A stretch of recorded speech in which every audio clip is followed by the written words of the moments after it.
Hey guys, and welcome back to Inspired by Jerica Brochet, and welcome back to the Zodiac Signs mini series. I'm so excited. We are making our way back around to the fire and air signs and the fire air polarity. And so today we are kicking off with the video for the sign of Leo. Okay, so if you are new to the channel, welcome. Thank you so much for being here. I do have videos up where you can get to know me and learn a little bit more about me. So check out the welcome video if you haven't already. If you are continuing with me either from the Zodiac series or some of my other videos, welcome back. I definitely recommend, if this is the first video of the Zodiac mini series that you've clicked on, definitely check out the other videos, especially the other fire sign videos. We've already done Aries and Sagittarius at this point. So we are on the last fire sign, which is Leo today. But it'll be cool for you to check out the other fire air polarities. So you have Sag and Gemini, and then you have Aries and Libra. And so the next polarity for fire and air would be today's video for Leo. And then the next video that'll be up this week will be for Aquarius. So I want to say, you guys, this is I don't know. I want to say we only have, yeah, because I think this is the, hold on, let me think about it. What do I have left? I think after this, guys, it's just Aquarius, Pisces, and Virgo. So we only have 3 videos left. Oh my gosh. Time has flown by, guys. But the mini series was only supposed to be 6 weeks. And I was dropping 2 signs per week, of course, the polarity signs per week. And it's been great. It's been great. So if you've been following along, thank you so much. I appreciate it. For those of you that already know what's up, you can go ahead and check the description box for the timestamps to skip over and go ahead and get into the big 4 for Leo. But for those of you that are new, I just want to let you know that I do approach astrology from a traditional standpoint. Okay. So what that means is that I only acknowledge the 5 main planets: Mercury, Venus, Mars, Jupiter, Saturn, plus the 2 luminaries, the sun and the moon. So those 7 together are where I derive my interpretations of the signs from. So you're not going to hear too much about Pluto, Neptune, or Uranus, because those are more modern day rulerships. But for traditional astrology, we do not give the outer planets rulership. So that's just something to keep in mind. That's just kind of the way that I like to do things. That's how I like to study and practice astrology. So let me give you guys a quick little intro. So astrology derives from the Greek word astro, meaning star, and logos, meaning language, knowledge, or information. So essentially, astrology is the language of the stars, and it is the knowledge that we get from the stars. And we are able to, by following the movements of these celestial bodies, we're kind of able to determine some of the events that will happen on Earth.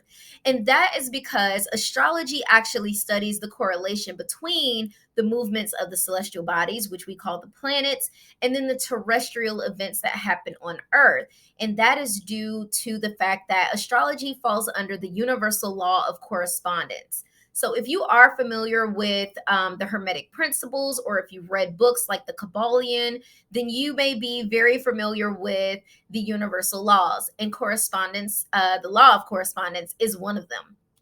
So if you've ever heard the axiom, as above, so below, as within, so without, then yeah, you know that basically the idea when it comes to the law of correspondence is that you have the greater whole, which is like the macrocosm, and then you have lesser wholes that exist. Did I say that right? Lesser wholes that exist within that greater whole, which are the microcosms. And so the microcosm reflects the things of the macrocosm. And so there's sort of this mirroring effect that goes on. Or if you grew up religious like I did, then you know, or if you're familiar with the Bible, you may have heard like on earth as it is in heaven. Like, where do y'all think they get that from? If you didn't know, you guys, there's plenty of astrology in the Bible. Okay, plenty. Check out Job if you don't know. But let's get back to the point. All right. So yeah. So the idea again, whatever or whenever something is born or done, so it can be a person, it can be an event, whatever's done at a particular moment in time, the idea here is that that thing or person or event will inherently have the qualities of that moment. And so we can use astrology and reading a chart for an event or for a person to basically describe the nature of these moments. And so, as I've mentioned in some of my previous videos, I like to give the example of a wine connoisseur or a sommelier, because what they can do just by tasting the wine, they're able to tell you what vineyard, orchard that the fruits came from, or what part of the world that this wine was essentially made. And that's just simply based off of tasting. And again, the idea is that because the wines were made at a certain time, they hold certain qualities that reflect that time. And that's essentially what happens with astrology. All right, so for a very, very quick intro into how I look at the signs, because that's the whole thing about this mini series, is me trying to help people understand how and why the signs have the interpretations that we give them. So zodiac derives from the Greek word zodiakos, which means circle or circle of little animals. And so the signs are actually birthed from a combination of interactions between the 4 elements, which produce the 4 seasons, and then the 3 modalities in which they operate. So, you know, depending on where you are in the world, but definitely for where I am, I'm in North America.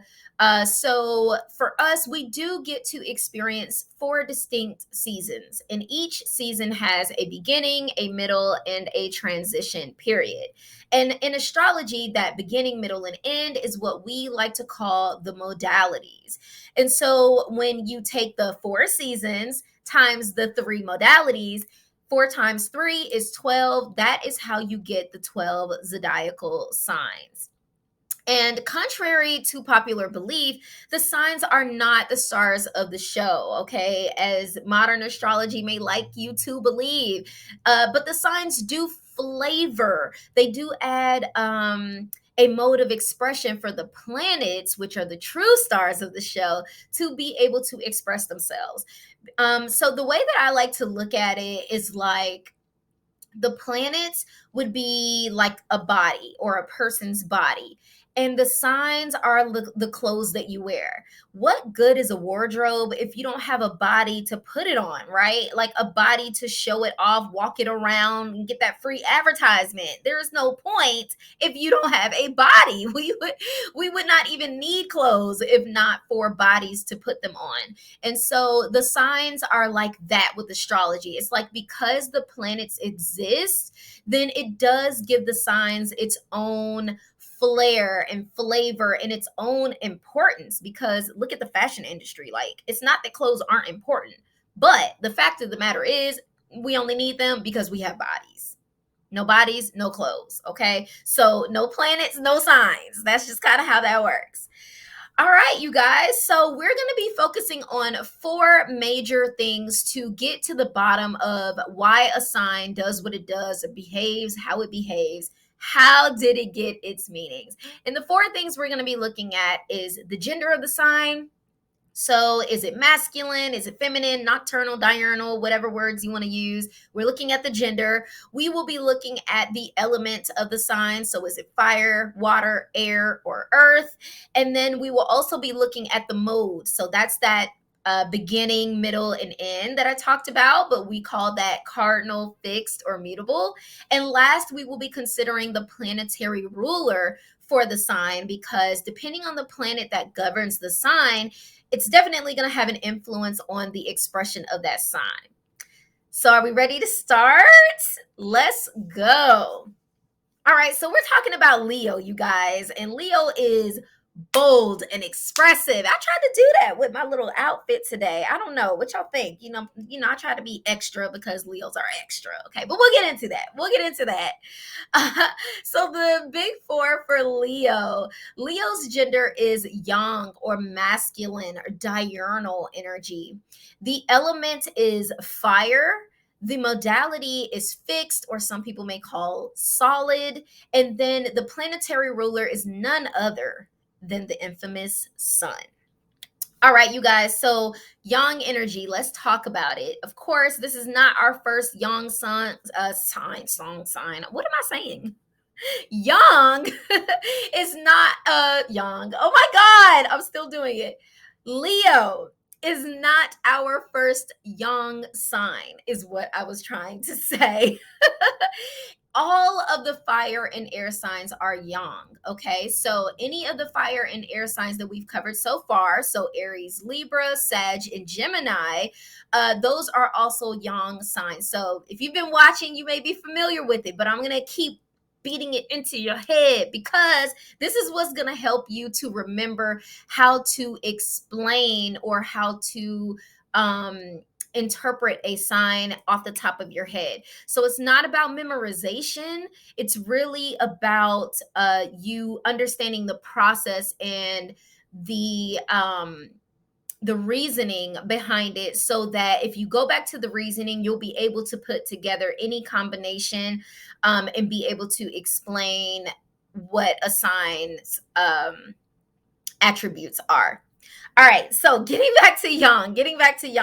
Okay, yang energy is expressive, it is projecting, it is external and expansive. Okay, we live in a world of duality and under another universal law, which is polarity. And we'll talk about that a little bit more when we get to that slide. But I do want to mention it for right now because the opposite of yang is yin. The opposite of expressive is repressive. The opposite of external is internal. And if you're not expansive, you are retracting. Okay. And so yin energy is going to be way more receiving, which makes yang energy the exact opposite of that. Okay. They are identical in nature, but they differ in degree. It's all energy. Now, Leo is a yang sign, so it's automatically going to have an expressive, projecting, external, and expansive nature to it.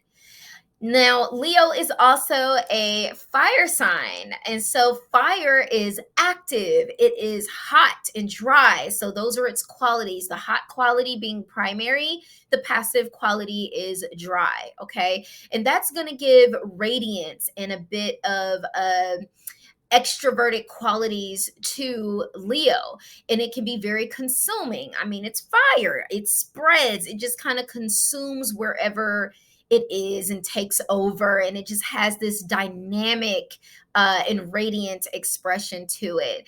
Fire energy can also be very passionate, and honestly, fire as an element has been said to be the element of the gods, because since fire rises up, it's said to be the closest to the heavens or the closest to the gods. And so there is this very spirited energy around fire that makes it very sacred and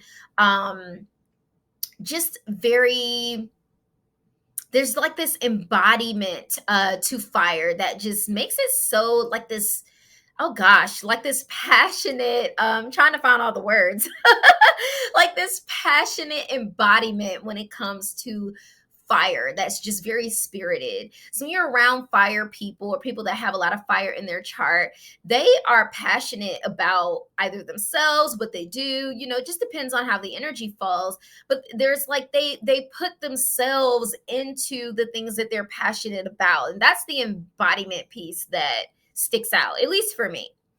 Leo is also a fixed sign, so we know the modality is fixed, which means that this is the middle of summer. And so Leo season, and this is right after our summer solstice, right? So we talked about in the Cancer video how Cancer marks the summer solstice. So after the summer solstice, or that cardinal energy from Cancer comes in, then Leo picks up with the fixed energy. So if you're in the northern hemisphere, then you are probably experiencing hot, stable, consistent temperatures during Leo season, or during this part of summer. And so fixed energy is an energy that can be maintained. It's able to conserve, and there's follow through. So that is why during that hot time of the year, which for us is like the end of June and then into July, you have these hot, consistent temperatures, and there it's solid, it's unmoving, it's just hot, hot, hot. If you're in the northern hemisphere. I also want to mention too that when it comes to these hot, fiery signs, the being a fire sign, and as I mentioned with the qualities being hot and dry, that dryness is can also produce like resistance. And so sometimes, like when I think about Leo being a fixed but a fire sign nonetheless, there's definitely that resistance to conform. It's that dry resistance that allows it to stand out and to be different, to say, no, I'm not going to be this, I'm not going to be that, I'm going to be me right here. And so there is that with Leo as well, being a fire sign, yet a fixed sign. There is going to be a tense sort of resistance. And again, with the fire, it's consuming. So it just sort of takes over. And if you know people who have strong Leo placements, there is that tendency to just steal the show. They're just going to completely take over the room, because they can't help it. That's how the energy operates. Okay, you guys. Let's see. When we're thinking of the sun, because the sun is the planetary ruler for Leo, the sun also has hot and dry qualities, but it's said, as far as its temperament or heat, it is said to be moderate, as opposed to Mars, which is also a very hot and dry, fiery planet.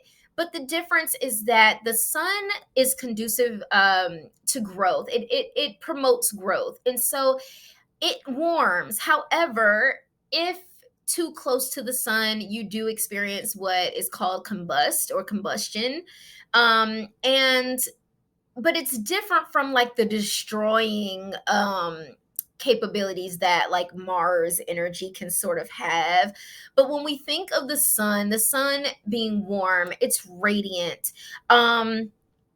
What what kind of life would we, well, there wouldn't be any life if there wasn't for the sun. And we are taught that with our solar system, that everything revolves around the sun. So having that sort of influence on Leo energy is automatically just going to sort of have this all eyes on me, things revolve around me kind of energy, because of the sun.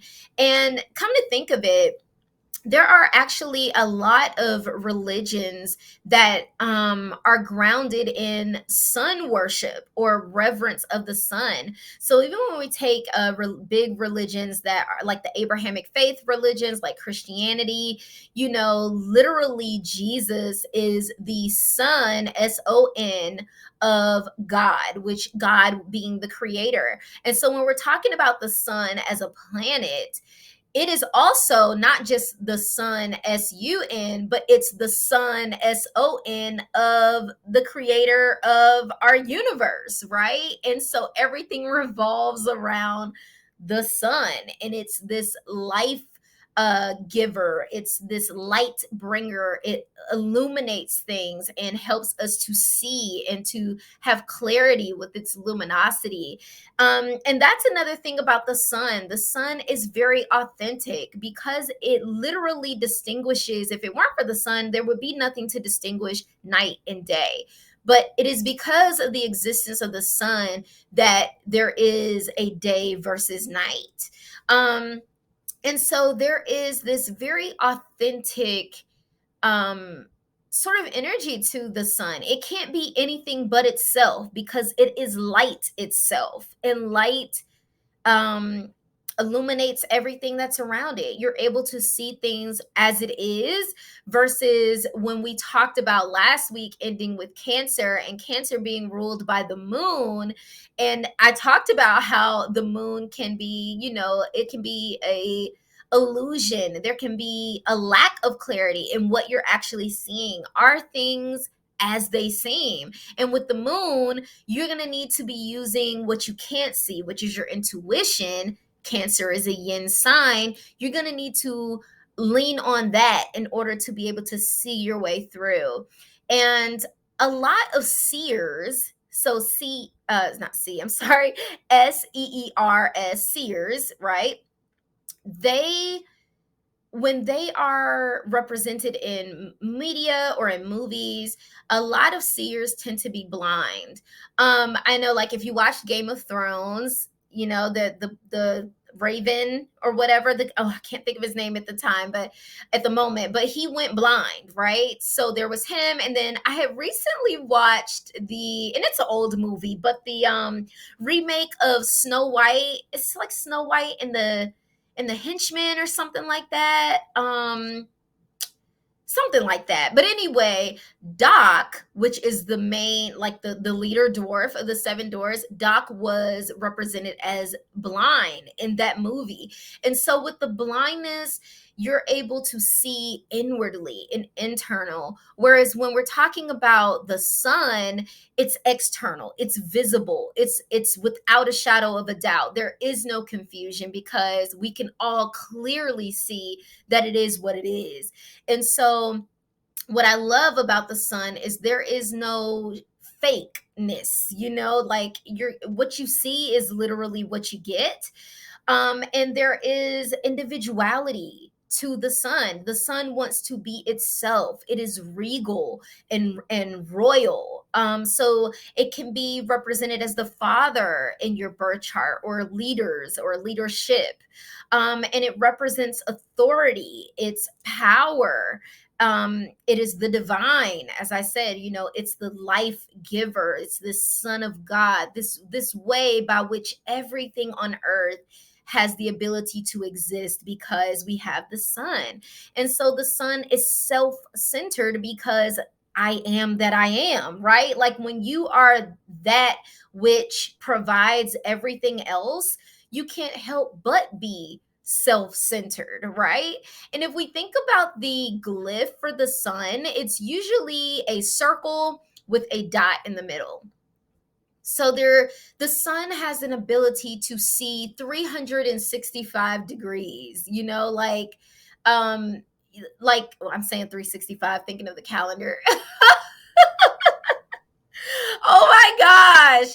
But yes, you're able to see a full, well-rounded, y'all don't come for me. I'm trying to think of off the top of my head, like the circumference for a circle. Is it 360 or 365? I'm thinking of the calendar.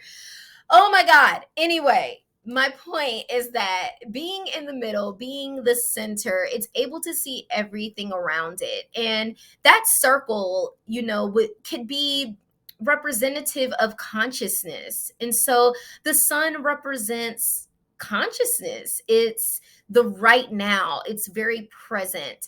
And when we consider the sun in our charts, it's the hero, it's the hero of the chart. It's where we want to be heroes. In our lives, and it gives us a sense of purpose and a sense of direction because of that luminosity and its ability to really light our path for us so that we can see. So when we merge all of the interpretations that we derive from the big four, we're able to get a true energetic sense of what Leo in a Leo environment is like. So we have acknowledged that it is yang and masculine, it's fiery, it is a fixed sign, and that it's planetary ruler. So the influence that really helps Leo be Leo is none other than the sun. So then Leo is a bold sign. It's very expressive. It's fun, and it focuses on individuality.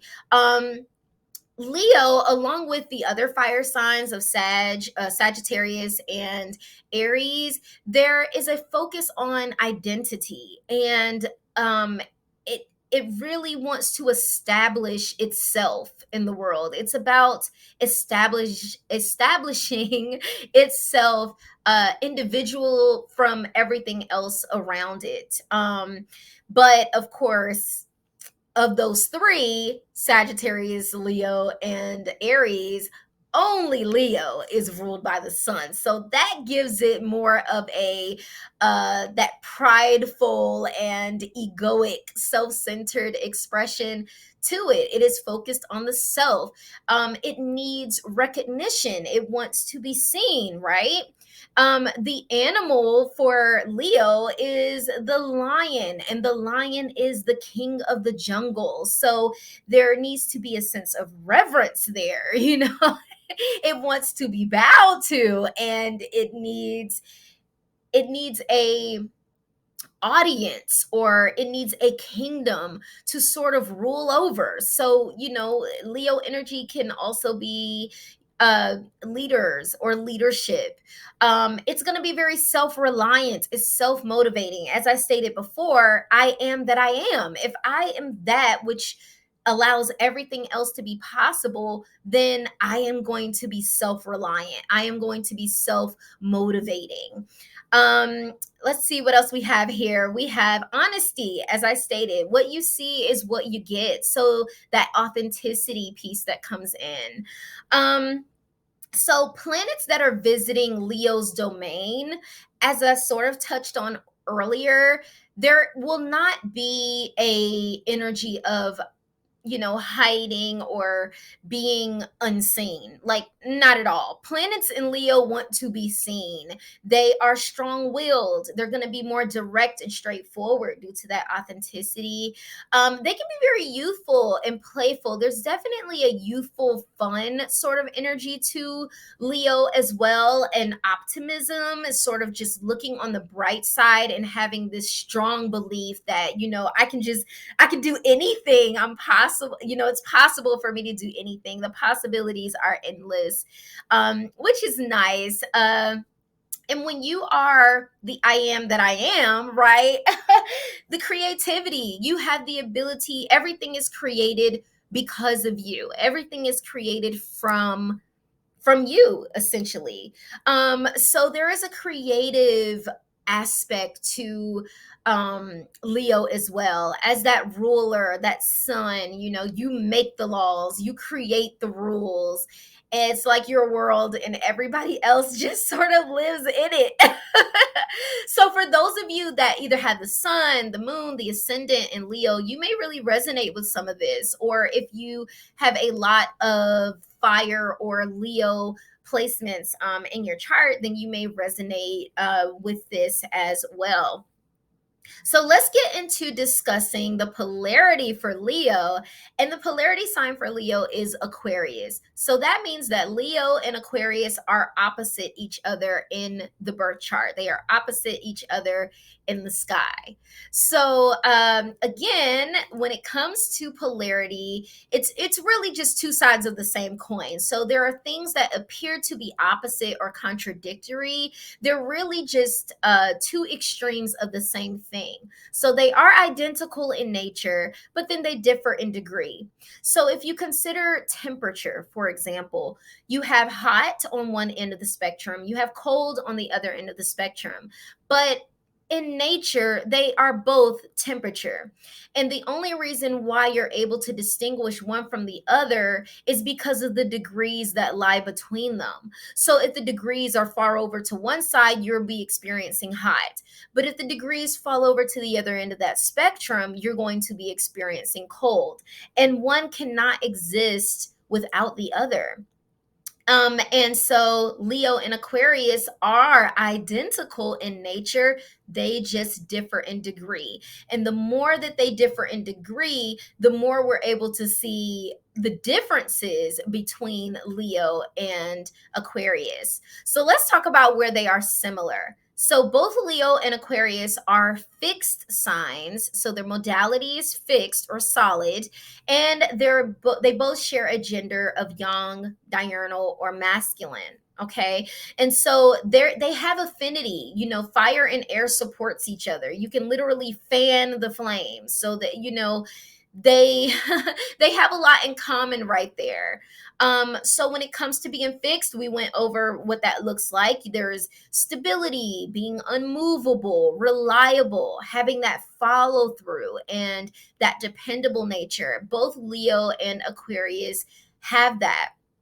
And then they're both young, so they're both going to be very expressive and external.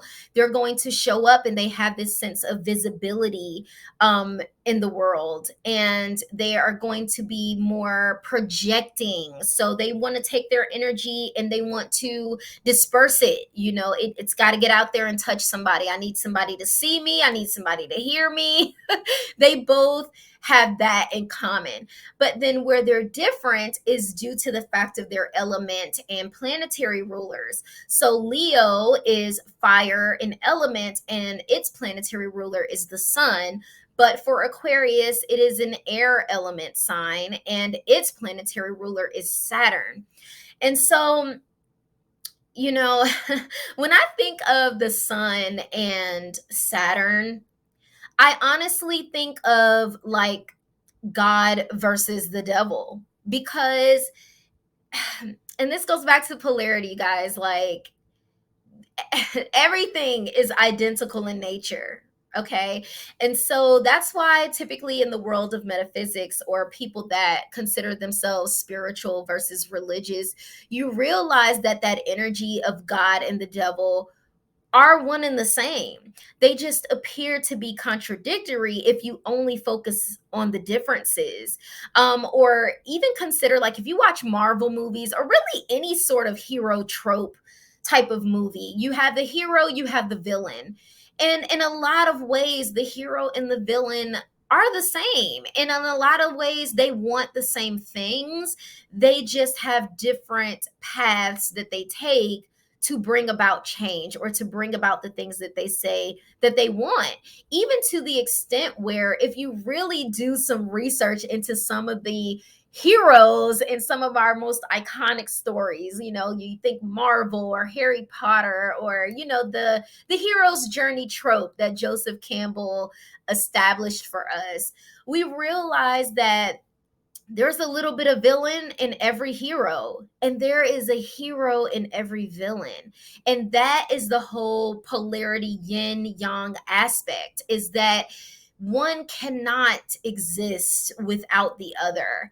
And so whereas you have for the sun and with Leo, it's more about the individual, it's individuality. With Saturn ruling Aquarius, Saturn has those limits and boundaries. It doesn't want to be seen. It wants there to be distance. You don't have to bow down at me and give me a whole bunch of attention, or anything like that. But Aquarius is going to be more so people oriented, like we the people. It's more of the humanitarian. It wants its ideas to be seen. It wants its intellect and what it knows, that's that air influence, to be recognized. Versus with Leo itself wants to be recognized.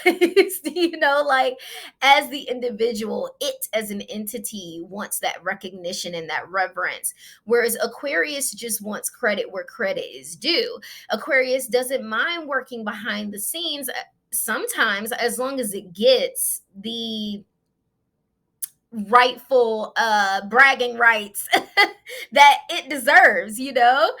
And so, yeah, Aquarius is very future oriented. It focuses on innovating things. It wants change, and it wants it for all people. It's very progressive, and if there's no progress, Aquarius isn't going to be very happy.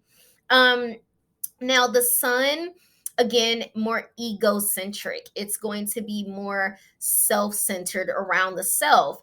And if you are close to the sun, if you make friends with sun type people, then you kind of benefit off of their generosity, and they have the generosity because they themselves are taken care of. It's the fact that that self-centeredness has them to focus on themselves as to why they're willing and able to give to other people. And I don't think I mentioned the generosity before with Leo. Leo can be very generous. It's not stingy, but it's sort of like, if you think about when you get on an airplane and they go over the emergency procedures with you, they often tell you, save yourself first, put your mask on first, put your life jacket on first.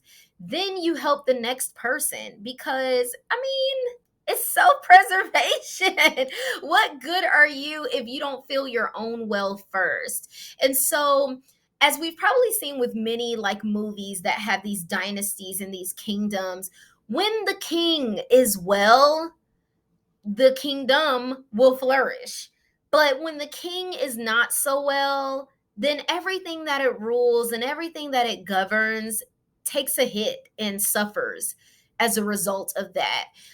Whereas with Aquarius, Aquarius is like, well, if we just disperse some of that power, then we don't have to rely on just this central figure or this central energetic place to pull our energy and need to pull our resources from, sort of thing. So, with the sun and Saturn, there's definitely like that protagonist, antagonist sort of energy between them, but they really do have a lot in common as far as like the end goal, the big vision at the end of the day. But they're going to go about it very, very differently. As I stated, there can be a little bit of an arrogance if we're talking about the challenges of Leo. There can be some arrogance, and that self-centeredness becomes selfish versus being self-full. You're self-full, and so you're able to give to others as a result, versus just being selfish and you're only thinking about yourself. And that's where Aquarius energy comes in. It wants to do for the people, and it wants to do it in an intellectual way. So it's through its ideas and humanitarian efforts and being able to be flexible to experience many things at once, to then come up with the best idea that's going to make it work. Whereas I mentioned with that fire energy, it's more passionate about specific things, and it will definitely give itself to embody itself into exactly what it's doing. But the danger in doing that is you're not watching your back. If you're so focused on this thing here, then there's something you're not seeing. And when it comes to air is much more flexible than that. It wants to be able to have the space in the room to move around, experience different things, collect all this data, all this research, and then come back and do planning for it and use that to rule. It's fact based. I mean, it's a Saturn ruled sign, so just knowing the specifics, not just leaving things up to passion or chance or spontaneity in the way that a fire sign would. So I hope I've explained that. Okay, I'm trying not to beat a dead horse when it comes to the polarities, but also just trying to help you guys to be able to see the differences between Leo and Aquarius energy. And you can learn more about this too once I have the Aquarius video up, and see if you come up with some new interpretations for yourself on how they are the same and different. So let's get into where you have Leo energy in your chart. So we have a Leo rising chart on the screen here. Forgive me again if I think the glyphs are good this time, but if the glyphs are backwards, you guys, it's just because of how I have to flip the graphic in order to get a Leo rising chart. But let's jump into this, and this will be again by the rising sign. Okay, so if you are Aries rising, you have Leo energy on your fifth house of creativity, self-expression, risky stuff, sex and fun, and children, the things that we create. So for an Aries rising, this is another fire house for you. So that means you have Aries on the first, that puts Leo on the fifth. So you may feel tied into the ways in which you, okay, what am I saying? So for Aries rising, you're probably going to feel like your identity is somewhat tied to your self expression because you're so authentic. Like the way that you express yourself and who you are at your core tend to line up because you have fire and fire there. You are probably going to be very spontaneous and you like to be very creative. There's a passion behind the things that you do, and you may like to create. You may have these sparks of inspiration. And the good thing for you is having a fixed sign on that house. It's going to be long lasting. It will have some follow through, which is good because for an Aries rising, you're so used to things being quick and it's inspiring and fun for the moment and then it's over. But no, not in this area of the chart, okay? Now, Taurus rising, you're going to have Leo energy on the fourth house of family and home upbringing. So you're going to have this sense of loyalty. You want to rule when it comes to your household and you want to govern it. But you want there to be warmth and generosity. And you want to be that illuminating path for your family and for them to follow you. And, you know, maybe you had an upbringing that was like that. Maybe it's playful in your household or this sense of warmth and fun. Or, you know, it's possible that because if you are a Taurus rising, if you have Leo on the fourth, that means that you have Aquarius on the 10th. So maybe having to have that Aquarian energy while you're out in the world, then when you get in the privacy of your home, you want to be able to be a little bit more self-centered. You may want to be pampered and have eyes on you when you're at home. Gemini rising, you have Leo energy on the third house. This is our house of daily rituals, information, how we take in information, how we disperse information, our local environment, and our siblings. And this is also an area of writing. So for Gemini people who are already air, you have a fire sign which you have affinity with on the third house of your daily rituals. So you might find that you're very expressive and that you may be very creative in writing endeavors. You may like to create children's books, write children's books or something like that. That youthful, playful energy that Gemini already has, but you might try to bring that energy into your daily life in some sort of way. Cancer rising, you're going to have Leo energy on the second house of resources. So how you make your money, how you spend your money, your earnings, and the things that you value or that you find valuable. So for the Cancer rising, you may find that you may feel that generosity is valuable to you. You may feel that being able to pamper yourself and focus on yourself becomes important. And you may be very loyal to um, the things that you find value in. It's prioritized. It is going to be the center of attention for you. Because you find value in that area, whatever it is that you do found valuable, or how you earn and receive money is going to have that Leo charm to it. You probably will be able to flip money, make it last, do something creative with it, or ways in which you make money. Leo rising, this is your sign. This is you. This is all you. So you have this energy on your first house. So everything I've said in this video has been about you. So you're probably going to feel this very personally. It's your vitality. It's how you show up in the world. It's your sense of identity. So yeah, just go back and watch the video and you're going to get all of you. Virgo rising, you have Leo energy on the 12th house, which is the shadow self. This is our blind spots. This can be the house of mental health, or this is the house of solitude, or where we go to have our hermit modes. So for Virgo, as conservative as Virgo can be as an earth sign sometimes, and the unconscious parts of Virgo rising lies Leo energy. So Leo energy you may feel most disconnected from. And so in order to really experience this energy and embody it, you're going to need to get into a place of solitude. You're going to need to get quiet and tune in enough to be able to find this fiery, um more self-centered energy, especially because Virgo does have a tendency to be other people centered. Libra rising, you have Leo energy on your 11th house of like minded people, friends, groups, social interactions, and networks.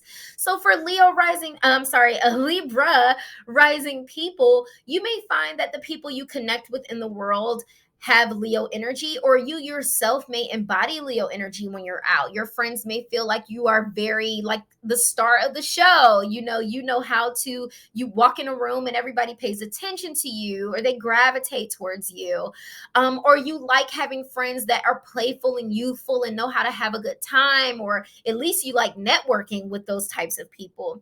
You love the generosity part of Leo because as a Venus ruled sign, you're all about the other person, very social, and there is a social aspect to Leo as well. Scorpio rising, you have Leo energy on your 10th house of career, the public self, the reputation, and your sense of responsibility. So, for Scorpio rising, you want that staying power when it comes to your career. You want that recognition, and you want to be seen, and you want to be very visible in what you bring out into the world. And Scorpio rising, that means you have Aquarius on your 4th house. So you know when you are in the more private places and at home, you're probably very humanitarian. You always thinking of others and that sort of thing. So when you go out in the world, you want your credit, you want that shine, and you want to be reverenced for the things that you do. All right, Sagittarius rising, you have Leo energy on the 9th house of spirituality and travel and higher learning, philosophy. So again, this is fire and fire. So Sag rising, this is your first house. As Sagittarius, but then that 9th house being another fire sign of Leo. So Sagittarius can be very passionate people from a sense of faith or spirituality or religion or how they think. They're passionate about expanding their knowledge, being expansive and knowing it all. And they like the staying power of it. They want to be able to grow, but being able to, what's the word? Not stabilize, maintain, being able to maintain the things that they learn and then building off of it. And so you probably have a very regal way of approaching spirituality, or you may be very Leo in how you travel. Maybe when you do like to travel, you do it big and you go to extravagant places, and you want there to be spontaneity and passion and fun. And that's the thing about Leo as a fire sign. Leo can keep the fire burning all night long, okay? For Capricorn rising, you have Leo energy on the 8th house, and this is our house of shared resources, the inner mind, traumas, debts. I'm sorry, debts. Y'all, there I go doing that thing that I be doing when I be doing. Okay.